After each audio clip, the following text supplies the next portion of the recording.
on a vu cette annonce sur le site du Kremlin, une annonce assez surprenante tout de même. Regardez cette publication qui dit clairement que Vladimir Poutine a un projet. Un projet, c'est de promouvoir ces valeurs traditionnelles russes à l'étranger. Qu'est-ce que ça veut dire, Sylvie Bermann, promouvoir les valeurs traditionnelles russes de la Russie à l'étranger ? Les valeurs russes, c'est les valeurs morales, c'est les valeurs traditionnelles de la famille, de la patrie. Et c'est surtout l'hostilité totale au mouvement LGBT, comme on a pu le voir avec les critiques contre la cérémonie d'ouverture. Mais c'est la troisième Rome aussi qui, après la chute de Byzance, est devenue le centre du christianisme et donc des valeurs chrétiennes. Et c'est cet état d'esprit-là qui est un peu adapté, enfin si je puis dire, au temps moderne, parce que c'est quand même très réactionnaire comme projet. Mais en fait, ça marche assez bien pour une raison assez simple, c'est que en fait, dans les pays du Moyen-Orient, d'Afrique ou autres, ils partagent assez largement ces valeurs russes ou chrétiennes ou traditionnelles, peu importe la manière dont on les appelle. Et il y avait donc c'est Kirill qui est à l'origine de ça, le patriarche, et qui disait à un moment, parce que c'est quand même une société qui reste multiethnique, et qui disait on est plus proche d'un musulman que des occidentaux, justement à cause de ce respect des valeurs traditionnelles, à ne pas prendre au premier degré. Mais est-ce que ces valeurs sont vraiment des constructions rhétoriques solidement établies en Russie, Christine Dugouin-Clément ? Alors en fait, il faut peut-être remonter un petit peu plus avant dans le temps. On a parlé de Kirill ou autre. Quand vous avez l'effondrement de l'URSS, vous avez besoin d'avoir des éléments qui vont permettre de la cohésion de votre population. Le communisme n'étant plus, vous allez trouver d'autres choses et vous avez à ce moment-là la remontée de l'orthodoxie qui avait connu des heures sombres, pour le dire pudiquement, pendant le communisme. Et vous allez remonter ces valeurs traditionnelles pour essayer d'avoir un ferment. Vous allez aussi avoir, dans les années 90, la remontée d'un courant qu'on appelle l'eurasianisme. Donc beaucoup connaissent Douguine, qui a été l'une des figures les plus connues, du moins du côté des Occidentaux, avant même la mort de sa fille dans l'explosion de sa voiture, qui vont plus ou moins surfer sur un courant ou un autre de ces valeurs traditionnelles. Alors on va avoir effectivement un rejet de tout ce qui sera transsexualité, homosexualité ou autre, mais vous allez aussi pouvoir avoir des parallèles qui seront faits entre orthodoxie, christianisme et les valeurs de l'islam. Donc selon le cas, vous allez avoir un petit peu ce qu'on pourra faire du cherry picking, choisissez vos points pour arriver à avoir cette espèce de ferment-là. Donc ça, c'est des choses qui ont été beaucoup reprises et ça ne date pas d'hier pour essayer de créer une unité et une identité à la nation russe, et qui ont été remises en avant et repoussées de manière très forte depuis quelque chose comme 2 décennies maintenant, notamment.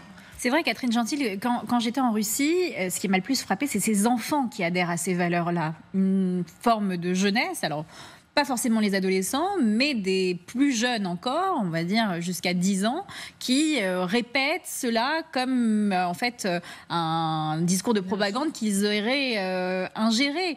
Est-ce qu'elle marche vraiment, cette propagande des valeurs traditionnelles, et sur qui exactement ? Alors moi, je crois qu'il y a eu un message à destination intérieure, justement, des Russes, en disant nous, vous voyez, on n'a rien à voir avec cet Occident décadent où les hommes peuvent épouser des hommes, où il peut y avoir la gestation pour autrui dans certains pays, etc. On respecte vraiment les valeurs qui ont fait la grandeur de la Russie, c'est-à-dire la tradition, le retour vers le passé glorieux, etc. Et puis il y a aussi, je pense, la volonté d'essayer de nouer des liens avec les mouvements populistes occidentaux. C'est-à-dire que le fait, d'ailleurs on l'a vu, Sylvie Bermann faisait allusion à la cérémonie d'ouverture des Jeux Olympiques. On va en parler dans un instant. Voilà, où il y a eu des réactions très négatives. Et quand on a vu aussi le résultat des élections européennes avec la poussée des mouvements populistes, qui eux aussi, pour un certain nombre, sont très anti-LGBT, décadence, on va dire, puisque c'est ça en fait le mot qui est utilisé. Je pense que de ce fait, Vladimir Poutine veut essayer de marquer des points sur ce terrain-là et d'attirer aussi à lui des gens qui vont pouvoir se dire, des étrangers qui pourraient considérer que oui, c'est pas très sympa d'avoir attaqué l'Ukraine, En même temps, quand même, la Russie est un grand pays parce que c'est un des derniers pays qui défend les grandes valeurs, l'Occident au fait de sa gloire, etc.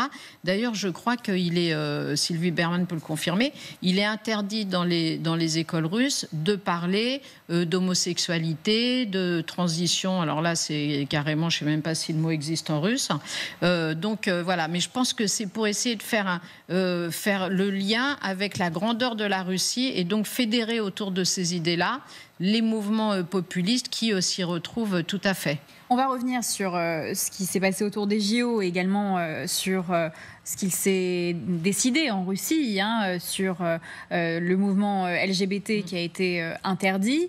Mais Vladimir Poutine, c'est vrai qu'il revient tout le temps dans ses discours à ces fameuses valeurs traditionnelles. J'aimerais qu'on écoute attentivement ce qu'il dit à chaque fois.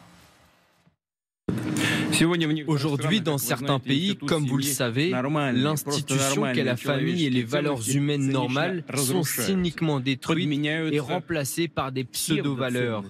Les valeurs familiales traditionnelles y sont oubliées. Et nous, au contraire, les préserverons, les renforcerons et les transmettrons aux générations futures. C'est le choix inconditionnel de notre pays. Et nous pensons que les valeurs traditionnelles, ainsi que le désir des peuples d'une véritable liberté, justice et souveraineté, serviront de support au monde multipolaire qui est déjà en train de se former et prend de plus en plus d'ampleur. On a l'impression de voir deux modèles de société s'opposer très clairement, c'est-à-dire le modèle des sociétés occidentales, démocratiques, et celle érigée par Vladimir Poutine avec ce monde multipolaire. Justement, est-ce qu'il essaie de profiter d'une certaine forme de déclin des démocraties occidentales, comme il aime le rappeler, pour pouvoir justement sortir son épingle du jeu et faire émerger son discours ? Oui, il fait feu de tout bois, mais enfin, remarquons quand même que si vous voulez emmener des gens à la guerre, si vous voulez revenir au concret du terrain, il faut quand même leur mettre une architecture idéologique derrière, quelle qu'elle soit. Et il est certain que tout le discours qui tient, c'est quand même pour réarmer moralement ces combattants pour qu'ils aient une raison d'aller mourir sur le terrain. Parce qu'en fait, c'est ça la question. Si on voit encore des aumôniers sur le terrain, des aumôniers militaires, c'est qu'à un moment donné, le combattant a besoin d'un accompagnement spirituel. Cet accompagnement spirituel, ce n'est pas uniquement la croyance en Dieu, c'est aussi la référence à des valeurs pour lesquelles on se bat. Et donc, il est en train de réarmer moralement, finalement, la Russie par rapport aux autres, parce que c'est une opposition par rapport, je dirais, à l'Occident, qui semblerait ne pas avoir les mêmes valeurs morales que celles de la Russie. Et justement, par rapport à ce message qui a été envoyé, il veut l'envoyer notamment lors des Jeux Olympiques, c'est-à-dire qu'il surfe un petit peu sur cet événement mondial.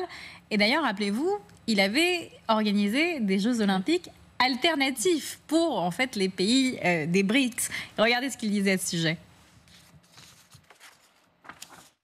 Les fonctionnaires internationaux modernes pervertissent l'idée de l'optimisme international du mouvement olympique international.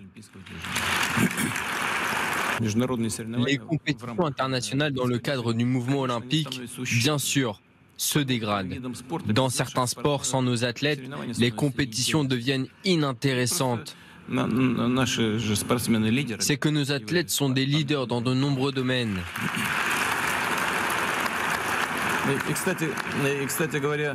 D'ailleurs, les gens honnêtes dans cette sphère sportive, ainsi que les athlètes, s'en rendent compte et regrettent ce qui est en train de se passer. Pour notre part, nous nous tiendrons au principe de l'olympisme. Sylvie Berman, à qui s'adresse-t-il en faisant ça ?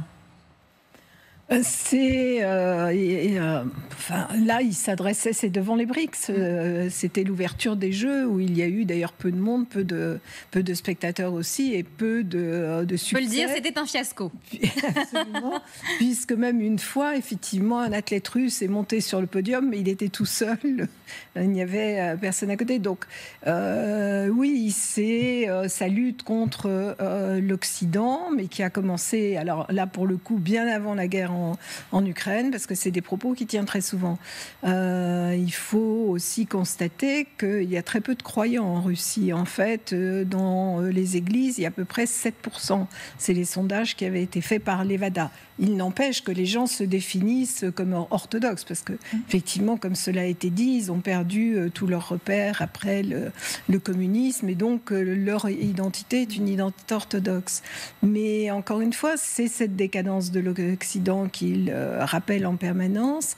Il avait fait une interview en 2019 qui avait fait beaucoup de bruit au Financial Times. Il avait été interrogé par Lionel Barber, qui était le patron du journal, et en disant que c'était la fin du libéralisme, que c'était un échec. Et par libéralisme, il n'entendait pas le libéralisme économique en réalité. Il entendait ça, c'est-à-dire ce libéralisme des sociétés. Et moi, pendant tout mon séjour en Russie, je l'ai entendu. Je l'ai entendu de Poutine en disant, bon, une famille, c'est un homme et une femme. Je ne permettrai jamais que ce ne soit pas le cas en Russie. Mais Kirill, à chaque fois qu'il recevait un ambassadeur, il l'entreprenait sur le thème de l'homosexualité. Oui. Et même, je suis allée à Kazan, c'est pareil, c'est assez obsessionnel. Donc, certains le reprennent. Mais il s'adresse aussi, encore une fois, aux grands pays du Sud, et dont beaucoup, en réalité, partagent ces valeurs. On le voit aux Nations Unies, quand il y a des votes sur certains sujets, on retrouve le Vatican, l'islam, la Russie sur les mêmes thèmes. Oui.